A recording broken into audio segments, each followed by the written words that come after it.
Seja muito bem-vindo à Saúde e Bem-Estar com Marcelo Menino. Esse é o programa 2, por quê? A neurocirurgia responde, e esse é um gênio. Eu aprendi muito no episódio 1 sobre enxaqueca, sobre algumas dores nas costas. E a gente falou, como a especialidade dele é dor e distúrbio do movimento, eu falei, doutor Kleber Azevedo, você não vai embora. Nós estamos aqui no episódio 2. Muito obrigado por continuar. Obrigado. E você de casa, que já viu o episódio 1, vamos ver o episódio 2 sobre distúrbio do movimento. Obrigado, viu? Eu que agradeço. Distúrbio do movimento, o que vem à mente inicialmente é Parkinson, doença de Parkinson. Sim. Tremor e doença de Parkinson. Doença de Parkinson é um dos distúrbios de movimento possíveis. Existe discinesias, coreias, atetoses, mas o que é mais prevalente, mais comum? Doença de Parkinson é uma doença que a gente costuma falar que nem todo paciente que tem Parkinson treme. 40% dos pacientes com Parkinson não tem tremor. O principal achado diagnóstico é rigidez, ele tem um deslocamento do eixo de pendulação para frente, passo curto, a face mais amimética, mas sem tremor.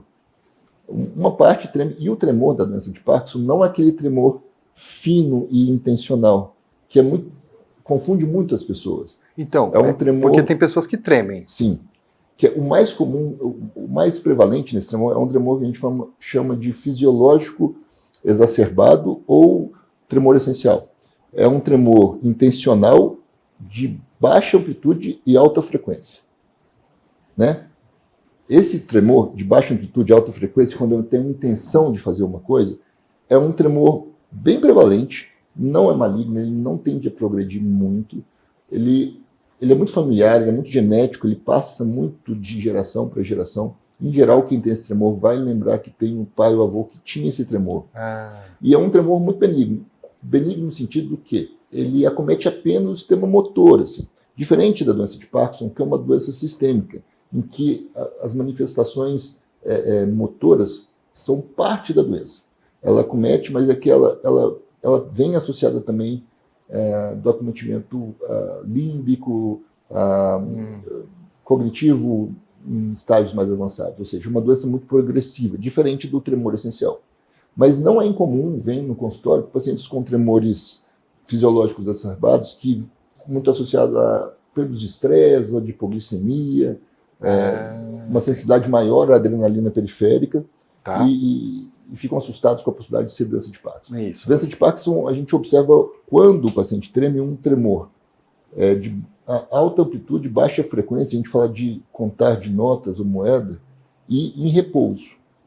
Quando ele vai fazer, ele diminui, ou para o tremor. Quando ele vai movimentar, o tremor vai embora. Entendi. Isso é uma categoria. Não vamos julgar, não vamos já começar a olhar agora o vovô, a vovó, ou alguém em casa e falar assim, já sei o que você tem. Não, pelo amor de Deus. Quantos anos de estudo depois, né? E às vezes a gente fica um pouco ansioso, porque eu estou um pouco tremendo e fica assim. Claro. Mas sintomas típicos são diminuição da expressividade facial, uma marcha mais curta e com o tronco menos móvel, né? Virar em blocos. E existe, não é uma condição, mas é muito comum acontecer, a gente percebe uma anosmia, uma dificuldade olfatória alguns anos antes da doença aparecer. Entendi. E qual que é o tratamento que tem de última geração da neurocirurgia, do neurocirurgia? Doença de Parkinson. O que a gente tem de avanço? Existem muitas medicações muito positivas. A gente sabe que o que resolve, o que cura o Parkinson até hoje, que a gente sabe é a atividade física aeróbica sustentada, mas em casos em que o paciente não responde bem ao Prolopa, que é a principal medicação, ou já está com doses muito avançadas da medicação de Prolopa, e a gente costuma falar que tem um cobertor curto, o efeito é muito rápido ou às vezes é imprevisível, existe uma cirurgia que chama cirurgia de Deep Brain Stimulation. É um estimulador profundo cerebral, em que com técnicas muito precisas, a gente implanta. O principal alvo é o núcleo subtalâmico, esses eletrodos, e fixa no escalpo craniano e coloca um gerador subcutâneo aqui. E isso consegue simular, entre aspas, a atividade da dopamina no cérebro. Ele ritma e o cérebro da pessoa que não está conseguindo movimentar com muita rapidez, e isso melhora absurdamente a qualidade de vida do paciente. É uma técnica que está mais difundida nos últimos 15 anos, é muito realizada já, e que veio ser um divisor de águas no tratamento dos Parkinsons refratários. Certo. Você disse a diferença do tremor periférico e do tremor sistêmico. Então, a diferença é, quando há um tremor periférico, só essa parte, porque algumas pessoas em casa Sim. entenderem, porque como isso é muito fácil fácil para o doutor e também explicar, Sim. Então, explicar a diferença do tremor periférico e o tremor sistêmico, né? O tremor é...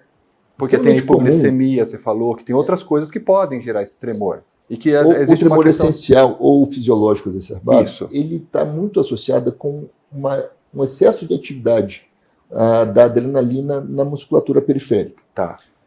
Algumas pessoas são mais sensíveis à adrenalina do que outras. Sim. De forma que, em algumas situações de maior estresse ou hipoglicemia, ou situações associadas ao estresse, a pessoa tem um tremor fino e intencional. Aquele tremor, quando você está apresentando uma prova, né? Vai fazer lá uma prova na frente do professor oral, né? Sim. Sustentação oral. Vai fazer vou apresentar um TCC, né? Um teste de veículo, eu vou de lá. carta de motorista e tal. Entendi. Diferente, por exemplo, de um tremor da doença de Parkinson, que é um tremor de baixa frequência e amplitude maior. Ele não é de alta frequência, ele é de baixa frequência, mas ele é mais amplo. Mais amplo, entendi.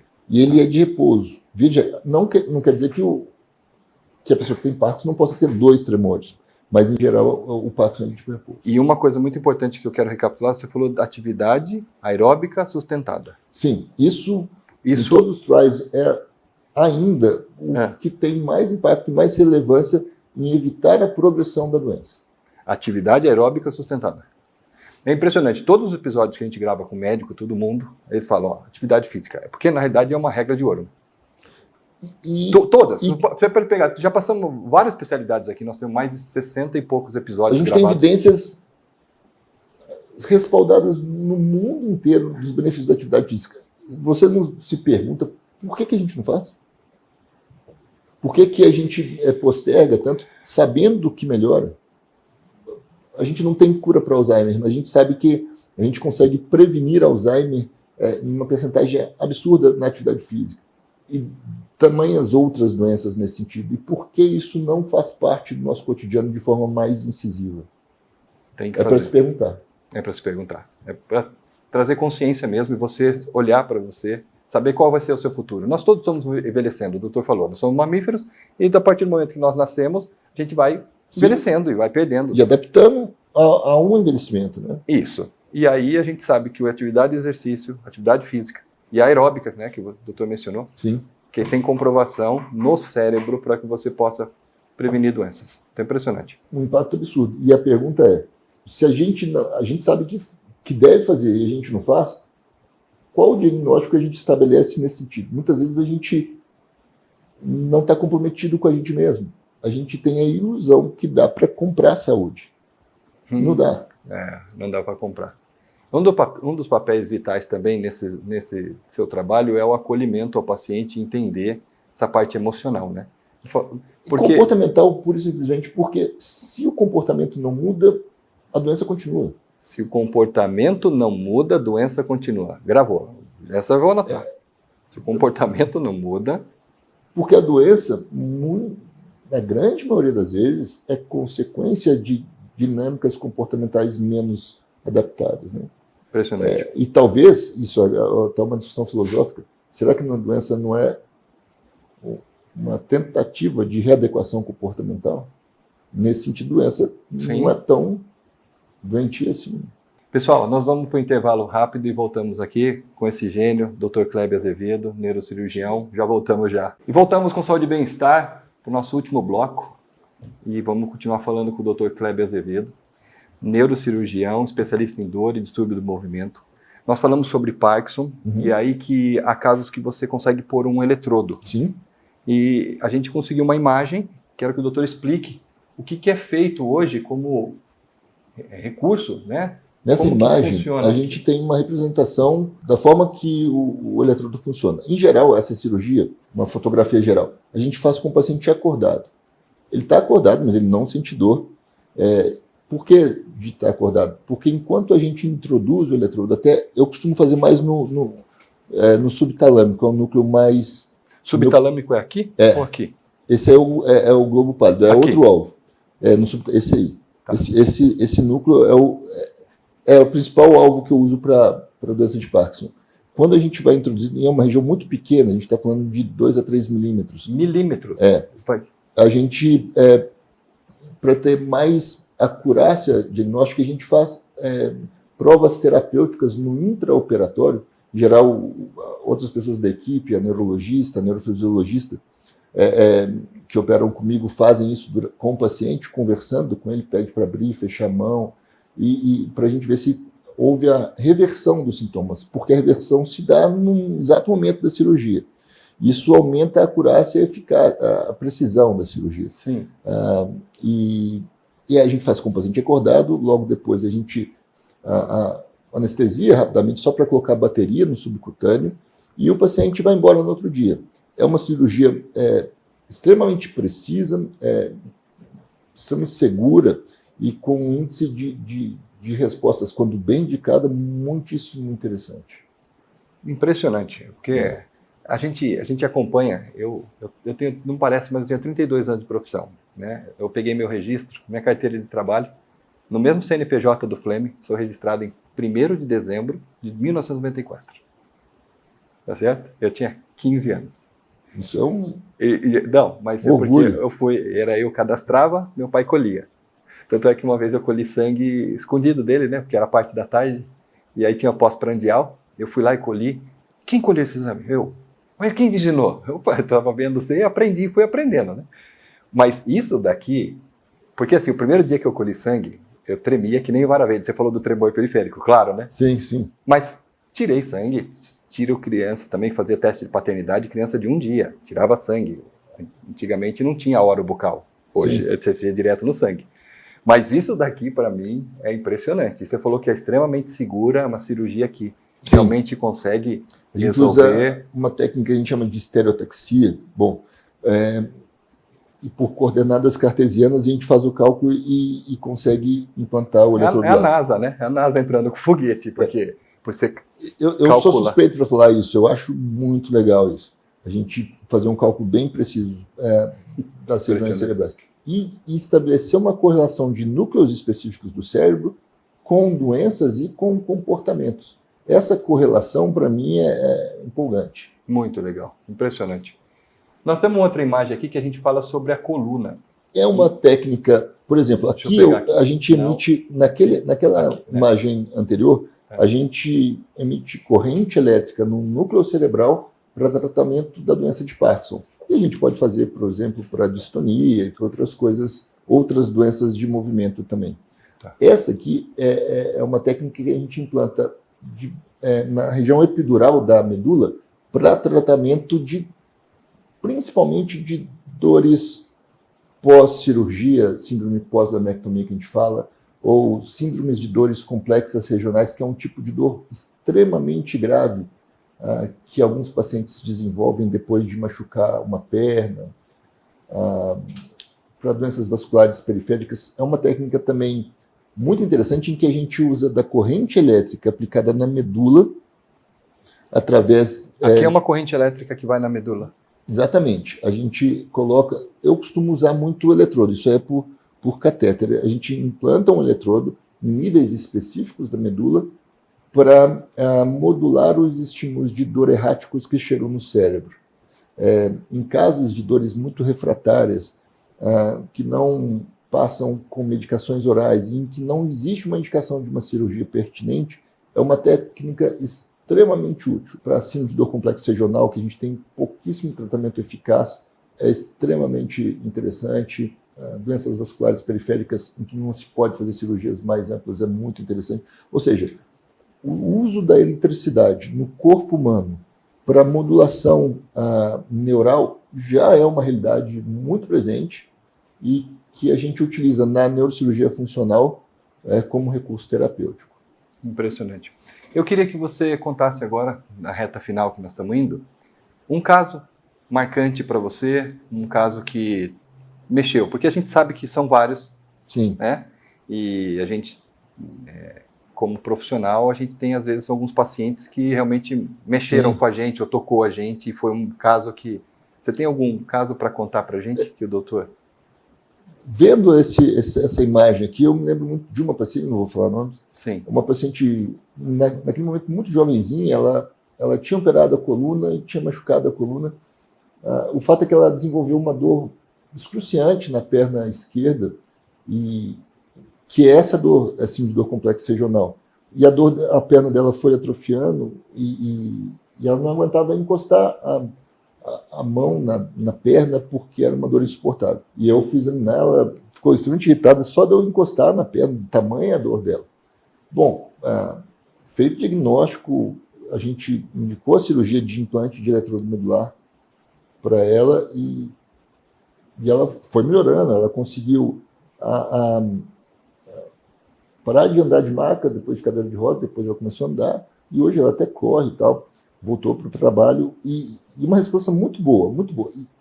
E diga-se de passagem, boas respostas como essa não dependem só do tratamento, dependem de um bom paciente, um paciente que está envolvido Aberto, em voltar a viver, não simplesmente deixar de ter dor. Mas essa paciente, com desafios a serem superados, ela voltou, se eu não me engano, ano passado, no consultório, e me disse o que me impactou muito, que ela agradecia a dor que ela tinha tido, porque ela era melhor hoje do que antes. Para quem tem dor crônica, falar isso é um enorme desafio. Meu Deus. E é uma ingenuidade do paciente esse tipo de coisa. Ela não criar uma raiva da dor, ela conseguir ver a dor como um caminho de saúde.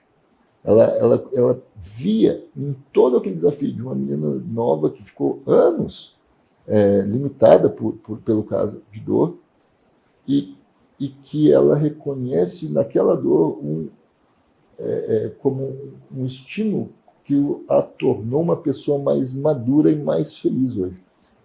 Pacientes como esse me fazem pensar e me tornar mais saudável, porque eu tenho como exemplo. Esse é o grande desafio do tratamento, acho que de todas as especialidades. Ajudar o íntimo do paciente se renovar, se reencontrar, se refazer. Eu acho que esse que é o paradigma que todos nós trabalhamos diariamente. Impressionante. Eu vou até abrir um capítulo aqui. Eu tive depressão, né? A gente conversando antes de gravar. Tive depressão, tive problemas com a depressão e foi em função de uma pessoa que me traiu várias vezes num relacionamento. E aquilo me levou para uma dor ainda mais profunda, que é a depressão que eu estava, porque eu acordava às 16 horas e ia dormir às 20. Era um leite com Toddy, né, um achocolatado, um pão com manteiga e voltava a deitar, e isso foi por anos. E o que também ela disse que foi o motivo da traição. Já perdoei, já resolvi. Mas eu sou muito grato, olha que maluco, a essa jornada. Porque o ser humano que eu sou hoje é graças àquilo.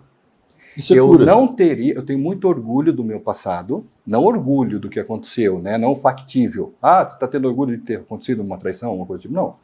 É o orgulho da jornada. Disso me levou a ser uma pessoa melhor. Com certeza hoje, casado, meus filhos, sou uma pessoa melhor. Sou um patrão melhor. E em função dessas dores, eu também tenho esse programa. Porque o convite do Johnny foi em função de ver, não foi eu procurei ele. O diretor aqui do canal falou assim, você não quer ter um programa? Gostei de você. Foi meu programa do quê? Aí tanto é que eu queria pôr saúde na veia. Ele falou, saúde na veia vai assustar um pouco o pessoal, né? Porque tem criança na veia, Sim. tipo, vai sentir dor. Eu falei, mas eu achei que ser da saúde na veia ia ficar legal. Ele falou, não, põe seu nome. Eu falei, ô louco, meu nome, sabe? Porque eu nunca pensei em ser um comunicador, ter um programa. Nunca pensei, sabe? Sempre gostei de ensinar a minha equipe. E conto isso nos meus cursos. Mas essa história desses pacientes e profissionais igual assim, então mando até um abraço pro Diogo Lara, assim como você, Kleber. Você transformou a vida dessa menina, não precisa falar o nome. É assim, eu acho que a cereja do bolo do nosso episódio veio nessa história. que eu acho que também traz o ser humano que você é e o propósito que você tem. Porque isso realmente não tem preço que pague, né? E, na verdade, no final da história foi ela que se transformou. E até, assim, até Cristo falava, vai, não peques mais, ou vai, tua fé te salvou. A potência de mudança, a capacidade de melhora depende única e exclusivamente de mim, porque eu que decido por mim, né? Talvez todo o cenário de dor e que cada um de nós estamos envolvidos serva para motivar essa potência interna. Eu acredito muito nisso, que cura é a mudança de paradigmas, é a evolução, a lapidação. Pessoal, nós estamos chegando ao final desse episódio épico. Maravilhoso, Kleber Azevedo, de verdade. Em primeiro lugar, pela competência sua, dá para perceber. Falou várias vezes que essa é uma cirurgia fácil, que tal, não tem nada de fácil, mas eu entendi. E segundo, que eu mais gosto nesse programa é a conexão com pessoas pelo ser humano que é dentro, né?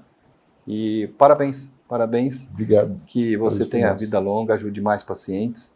Quem precisar, procure o Kleber Azevedo. Foi uma honra tê-lo você aqui. É honra minha. Levará pro resto da minha vida na minha memória esse episódio. Obrigado. Tanto é que dividi coisas aqui pessoais, porque realmente eu percebo que assim como essa paciente, eu também fui um paciente psiquiátrico e tive essa jornada e ele fala a mesma coisa. Eu fiz o caminho, eu te mostrei a jornada, mas muito é do seu mérito que você se entregou ao processo. E aí, que legal, né? E o trauma, ele só é um trauma quando você vai no passado e não aprende dele. Então aqui não é um trauma no sentido filosófico. O trauma é quando eu vou no passado e não permito aprender daquilo e me transformar em uma pessoa melhor. Então que legal, obrigado, viu? Obrigado. Que maravilha. Obrigado. Beijo para vocês, esse foi Saúde e Bem-Estar com Marcelo Menino.